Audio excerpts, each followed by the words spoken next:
This is Gemara Kesubos Daf Pei Vav Baruch Hashem. We're back on to our regular schedule, and we're going to be trying our best to get up these shiurim early in anticipation of Shabbos, Yom Kippur, Sukkot, etc. So we pick it up on Peham and Beis. We're on the last narrow line. Amar le Rava lebrei the Rav Chia bar Avin. Rava says to the son of Rav Chia bar Avin, Ta imul chamilsam al yisad avi Amar avuch.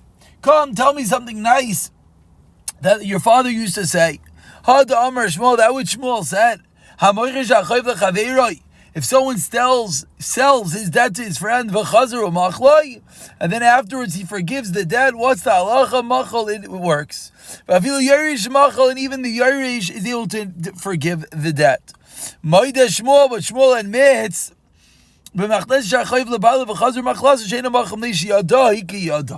so what's going on over here is, if I owe you $1,000, so you have a shtar that says that I owe you $1,000, you're able to sell that shtar. Because if you sell that shtar to another person, that person then gets the ability to collect the money. So you go and you sell that shtar, obviously for not a full $1,000, for a little bit left. And then the question is, you go and you are Michael b'chayv. You forgive the debt after you sell it. Sounds a bit evil. We're going to see in the Gemara exactly if you have any liability for doing such a deed. Says the Gemara, if mechila works, and not only does the mechila work, but as well, the Yarshim are as well able to affect such a mechila. Where Shmuel Amar, Shmuel said, Umayde Shmuel, but Shmuel admits, says Shmuel, but a woman is not able to do this. For what reason? The simple reason being, Yadai ki yada, that her husband has equal rights in the debts of his wife, and in everything of his wife, and therefore she is not able to forgive the debt. Says the Gemara, 2 lines on the bottom, a relative of Rav Nachman sold her ksuba for a bit of money. Igarsha, subsequently, she got divorced, and then ushchiva, and then she was niftaris. Asa katavu leila brata. What happened is the purchasers came, those that bought her ksuba, and they claimed the ksuba from her daughter.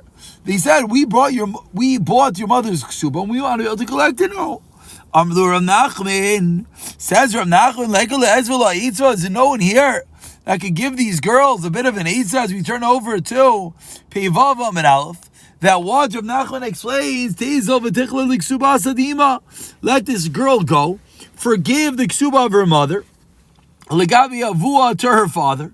Thereby, what happens? The father is no longer obligated to pay the mother ksuba. These people who are coming to claim the ksuba can as well no longer collect the ksuba. And then, and eventually these children will inherit the father and thereby gain by the fact that this person could not collect the ksuba.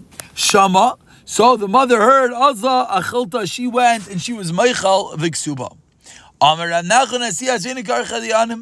And subsequently, Rav Nachman remarked and said it was wrong that what she did. I made myself like a lawyer. Why was I telling her what she could do? So ask the Gemara, I don't understand. What was he originally thinking? What does he think now? Sounds like we have a funny case. Rav Nachman gave the advice. She should go and forgive the loan. And then afterwards, he's all upset about what he did. So which way is it? Explains the Gemara,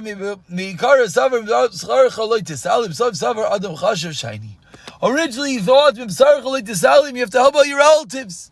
But eventually he realized, no, Adam Chashav Shaini, Rav Nachman is held at a higher playing field, a higher plateau, because he's an Adam Chashav, and that is why eventually he regretted that which he did. So continues the Gemara, let's go back into this halacha. Gufa, 8 lines on the top of Pei Vavam and Aleph. Says Shmuel, again, if I have a document, saying you owe me $1,000, if I sell that document, and then I'm meichel, it works.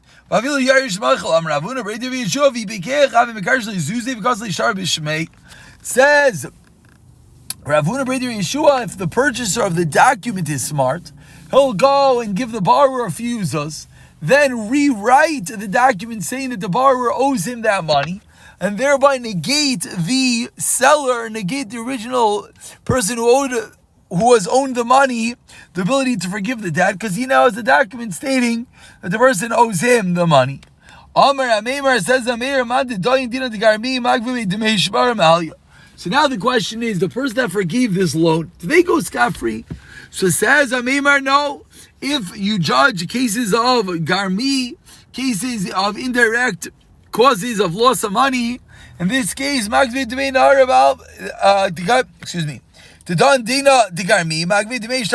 collect the value of a full share because you judge cases of indirect damages. You only collect the value of the paper, you don't get the value of the whole debt. He forced him to collect, and he was able to collect like the beam that's used for images, meaning a beam that they're very, very precise with every detail of it. So too, in this case, you'll collect the full payment. Continues the Gemara.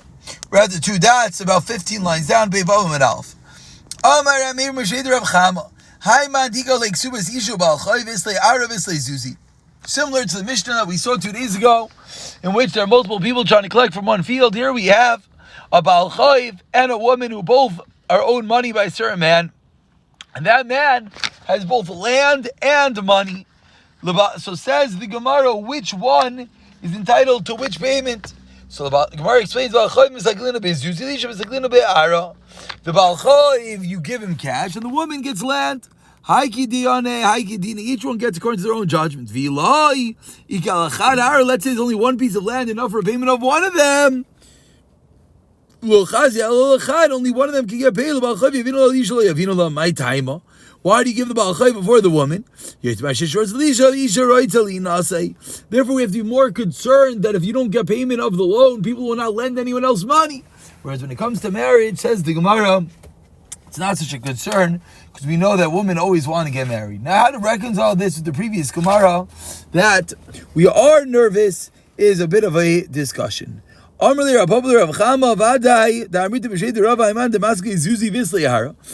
who owes someone money and he has land. So Baal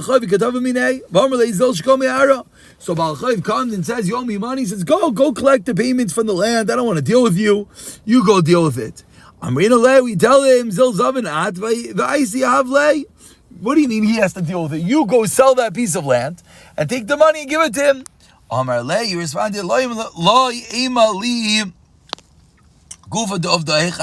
exactly happened in this scenario, says the Gemara. Amar Le, therefore, explains the Gemara, really in reality, you do not collect such a payment, but rather because in this case the person denied having any cash and he said, oh, it all belongs to the guy, since he acted with deceit, we act with him the same way. What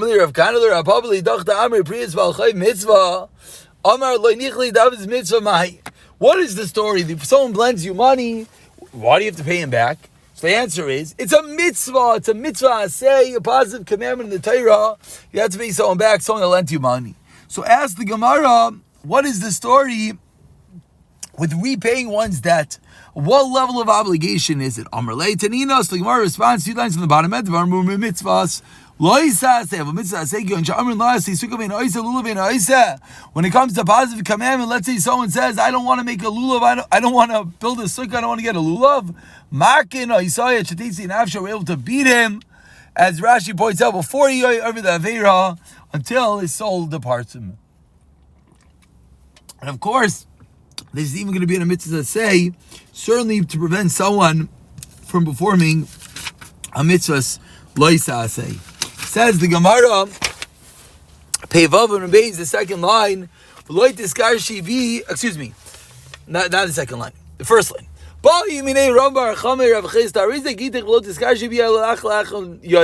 So it says, here's a gap, but you're not divorced till after 30 days. And he goes and he places the get on the side of Rosh Hashanah, meaning he doesn't actually give her the get is waiting for her on the side of Rosh Hashanah. What is the halacha in such a scenario? Is she considered divorce, the fact that after 30 days, the guy is waiting for on the side of Rosh Hashanah. Amar lei, since the Shaila, remember, Achama asked Rav Chisda. Rav Chisda responded, Eina migureshes Rav and Shmuel. From the din of Rav and Shmuel, we learn that this woman is not divorced. Explains the Gemara, what's this din of Rav and Shmuel? 6 lines down, the Rav and Shmuel, according to Rav and Shmuel, the case is only going to be if the item is collected and lying in Rosh Hashanah. We see the Rosh Hashanah damu, and since the size of Rosh Hashanah like Rosh Hashanah, therefore she's not divorced because it's not as if she made a kinyan on the get. Ask the Gemara, what do you mean after Rabba? Miguras says she should yes be divorced. Why? But the Rav Nachman, so it says, do a Mashiach, do pull this cow and it's not acquired 2 out of 30 days. And in this case, there is a kinyan even if the cow is where? In a swamp. My love, I knew Agam, I knew Siddur Shesarabim. So says the Gemara, this seemingly is a proof. Because seemingly the Agam has the same status as the sides of Rosh Hashanah. Answers the Gemara, Loi. Agam l'chod v'siddur Shesarabim l'chod. Don't bring a proof in the case of Agam, because the Agam, the swamp, is a different din than the Siddur, the sides of Rosh Hashanah. That's the first lashon of the Gemara. And in classical Gemara sense, the Gemara says, Ikad Amri. We have another lashon exactly how to learn the previous given change. Amar lei migureshim de Rav Nachman. Here, the first lashon says she's yes divorced from the din of Rav Nachman. Why? Because the size of Shesram is the same status as an Agam. And therefore, just like if the item would have been in the Agam, you yes have a kinyan. So too in this scenario, there is a kinyan. And on this, the Gemara asks, for the case of Rav and Shmuel, we should see, my love, that has the same din as Rosh Hashanah, therefore you do not have a kinyan. Answers the Gemara, and 2 different Lashainais, whether we equate the sides of Rosh Hashanah in the same status as the Rosh Hashanah or not. We continue with the Mishnah about 20 lines down on Peivam and base. Someone sits his wife as a storekeeper or appoints her as a caretaker over his estate. Says the Mishnah, he could cause his wife to swear to take a shvuah whenever he wants. He even make her swear on the most trite and minute of items if he wants to ensure that she's not handling them incorrectly. So ask the Gemara fundamental shayla on this Mishnah. Ibaylu. Rav Eliezer, they gilgul kamar lechatchilu kamar. When Rav Eliezer said they're able to cause one's wife to swear on any item, on any dollar amount to make sure she didn't misuse $2, $5. Ask the Gemara, is that a straight shvuah? Lechatchila? You could go over to your wife and say, I want you to swear you didn't take 1 extra anything?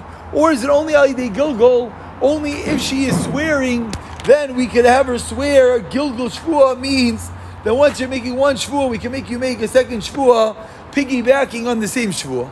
So again, this is Rav Eliezer. Shayla is like the gilgul lechatchila. Says the Gemara Tashema. Amr Rav Eliezer. Einan darim nachash bechvifa. The Chachamim responded to Rav Eliezer. Rav Eliezer, who was of the opinion that you can make her swear on any amount. They said to Rav Eliezer that it's impossible to live with a snake in a basket. That it's impossible to live with such a woman.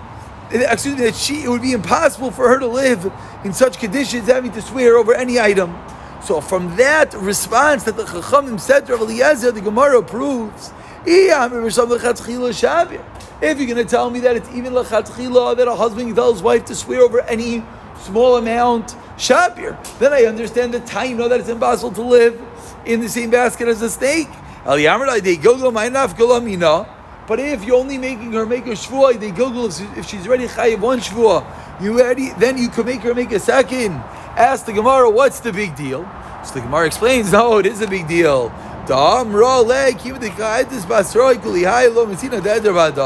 That she can say, I can't live this way. If you're going to be so precise with every dollar I spend, it's not possible.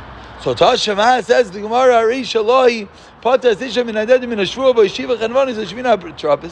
Someone does not exempt his wife from a shvua or a neder, and he makes her a storekeeper or he makes her an administrator over his properties. Then he can make her shvua as much as she wants. But the Raisa continues, let's say he did not make her an Abba Shabbos or a storekeeper, then he cannot make her swear. Rather, it says in all scenarios you can make her make a shvua. Why? And here are the critical words. Because every woman at some point in the husband's life, some point in the marriage, is a bit of an administrator, obligated and in charge to a certain item of the husband's. So they responded in on the darim So we see that it's a din lechatchila. It's not only if it's through a gilgul shvua, but even lechatchila is the machlekes in the Mishnah. And we conclude today's shir with just beginning this Mishnah on the bottom of Peivav Amud Aleph. Continuing off the theme of the previous Mishnah of a husband making his wife swear on different entities, says the Mishnah, if someone wrote to his wife, because of law, if he says, I'm not going to have anything to do with your shvuas, that he's not able to make her swear. Avol mashmiya was your shell, but you could make the yarshim swear. Someone who's coming to collect in her place, you can make them swear. Someone says, I'm not going to have neder shvua, not only on you, but neither on your inheritors or anyone that comes in your place. Then he's not able to make anyone swear. Avol yarshim this yarshav is a baim b'shusa. They can all make him swear. Neder shvua in the loy and leave lo yarshiv la baim b'shusi alayich la yishayich la baim b'shusich.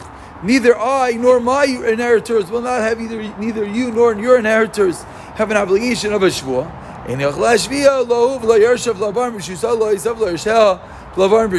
Works for everyone. Let's say the son that the Gemara is going to have to explain. She goes straight from her husband's grave straight to her father's house. Then we do not make her into an Abba Shabbos. In Yarshim Mashvi'in Isa, in Nasas Abba Yarshim Mashvi'in Isa, Allah Salava, in Mashilasa Mashavar. Even if they would make her make a shvua, it's only on Las Lavai. It's never going to be on that which happened in the past. And we'll pick it up in the Gemara tomorrow, in which we're going to deal with a lot of the particulars of the Mishnah and their